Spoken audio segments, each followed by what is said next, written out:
My name is Willie Tafadzwa Chinyamurindi. I work as an associate professor at the University of Fort Hare. I'm based at the Alice campus. I stay in East London, and I also teach a little bit on the East London campus. I am in the Department of Business Management, so I predominantly teach human resources management, strategic management at undergrad, honors levels. And recently we've just had a PhD program approved, so we are also starting a new PhD program, and that's a new added role for me. PsySSA is an amazing platform that I attended my first PsySSA last year, and I felt liberated because I could have a voice, and my work can also be showcased. But importantly, it's the networking. There are different people who are doing great things that you get to meet, and some people who you've just met in the journal articles, but you get to see them face to face and interact with them. My background actually is in industrial psychology, but then somewhere down the line, I also went into strategic management.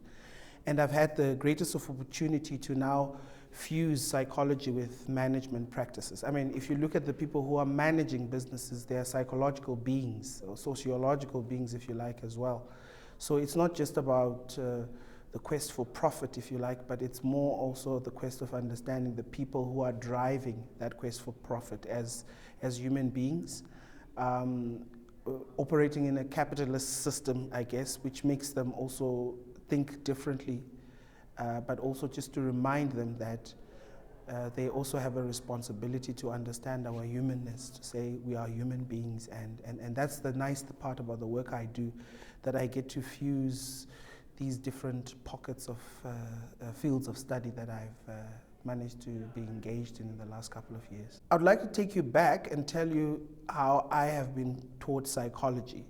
I've been taught psychology from the prism of a Western viewpoint, which is purely positivist, testing variable A and variable B, proving based on objective generation data or generation of objective data. And so much of my undergraduate training, I had to learn about the work of Donald Super, Holland, you name all these people who've had an influence in the field of psychology, particularly vocational psychology, which is my interest. Over the years, and then something happened, my Damascus moment, if you like. I had the privilege of studying for a PhD in the United Kingdom, and I had it all planned. I was going to adopt the very same methods that I've been taught in getting this PhD. And at my first defense, I was told by one of my supervisors that it's like I'm just hearing another American speaking. Where is the distinctive African voice in your work? And that really challenged me. And then I requested time out just to go and focus on a few things. And they allowed me time out. And then I went to the University of South Africa. And I started just talking to people, and I grew into liking the idea of telling stories, which some people believe is a very natural African thing. So I started adopting a narrative inquiry in trying to understand complexity around career issues, particularly in previously disadvantaged communities. So in coming to your question, for me, African psychology is about visiting those values that make us who we are as Africans, and not being ashamed of them, and making them come out through the work that we do. And that for me is a telling part, because for the longest period of my time as a student and an academic, I shied away from telling that story because of how I was trained. As a supervisor, I try not to trap my student into thinking certain methods are superior than others. I work a lot with students who are using qualitative methodologies in trying to understand phenomena. I have a student who's just used biographies to try and understand how small business owners manage their businesses through just generation of data, through stories and experiences. So in that role, I try not to trap students. In my teaching, I use a lot of African examples. I mean, it's crazy that students get to learn about how Richard Branson lost his virginity through his work and his book with that catchy phrase.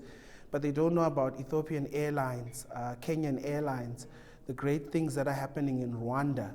And so what I try to do most of the time is I fuse a lot of African examples. And I think in light of all the things that are happening now, it's important that we give our students a reality or an understanding that Africa is not all doom and gloom.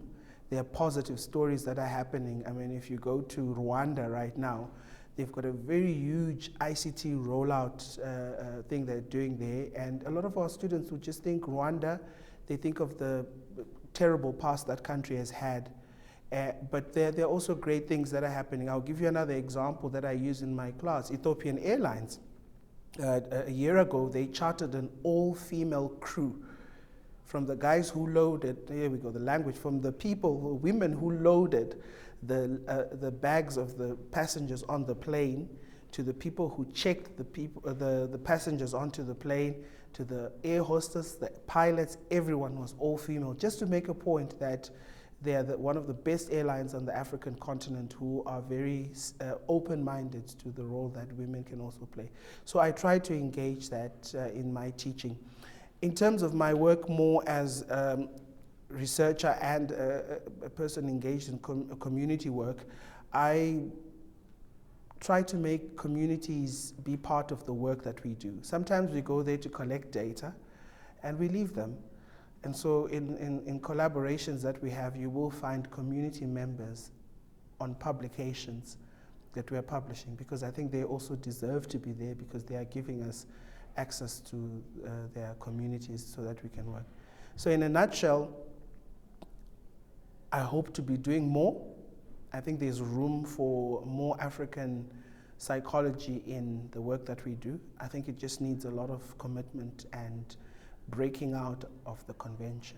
You just have to look at the graduation ceremonies at my university. In the last couple of years, we've had more females graduating than males. And that tells a story around what is happening out there, but also how I also need to be sensitive to the fact that I need to be careful in the examples I bring into the classroom. So teaching needs to be responsive, not only to the classroom, but also to the things that are happening outside. I've got an honors class where we have 15 students. The majority of those students are females. I cannot be perpetuating this male domination that is already existent in society in the classroom. I need to also be finding examples in terms of the content I use and the people I invite into my classrooms that also inspire my students. And so the guest lectureships, we have female entrepreneurs who come and talk to the students, and you find that their stories are actually, they also help the male students understand the struggle of being female and let alone being an entrepreneur in a space that is dominated by males. I think the challenge there is also a socioeconomic reality, that there is an expectation that these students get out of the system and start fending for the family. So example I can give you is when you have to, a student comes to you and says, I want to study for my master's or for my PhD or honors degree, but they want me to work. And you start engaging family, write the mom or dad an email or call them, explain to them that you will assist the student in any way that you can through getting funding, but this is why this is important. And such engagement, I think, becomes useful, particularly when you're coming from a position of influence as a lecturer. I mean, one of the things I've seen in the communities I work in, we hold a position of influence.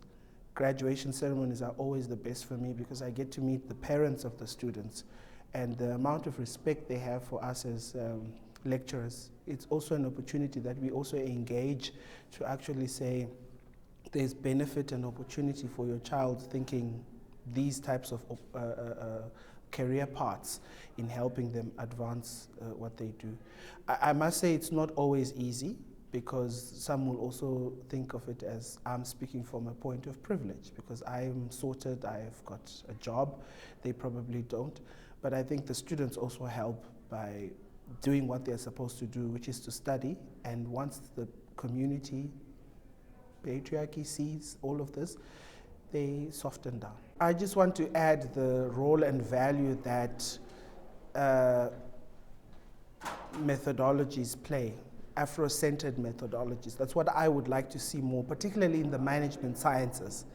I know in psychology, we can, play around with these emancipatory type of methods, but I think in my field, we're still predominantly seeing methods in a certain way. I would like more students and colleagues coming up with innovative methods to elicit data and evidence-based interventions that are informed by those methods. And also making it compulsory that we teach courses in African management practices, that our students are aware of what is happening in Djibouti, what is happening in Ethiopia, what is happening in Tanzania, what is happening in Uganda. I mean, recently Ugandan Airways has just gone back into the sky, and students would not even be affiliated with those stories.